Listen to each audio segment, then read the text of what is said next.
திருமேலூர் ஆளுகின்ற சக்தியே போற்றி. ஓம் சுகந்தவனம் நின்றவளே சுந்தரியே போற்றி. ஓம் சௌபாகியம் அருள்கின்ற சங்கரியே போற்றி. ஓம் பௌர்ணமியின் ஒளி நிலவே பார்வதியே போற்றி. ஓம் மாமயிலை வாழுகின்ற கற்பகமே போற்றி. ஓம் பேரலைகள் எழுகின்ற சமுத்திரமே போற்றி. ஓம் கபாலீஸ்வரனின் ஒரு துணையே போற்றி.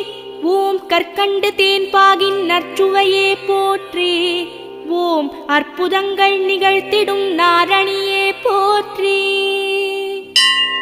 ஓம் முண்டகக் கண்ணி எனும் முத்தழகே போற்றி. ஓம் மந்தாகினி அன்னையே மாமயிலே போற்றி. ஓம் ரேணுகா தேவியின் அம்சமே போற்றி. ஓம் ஓலை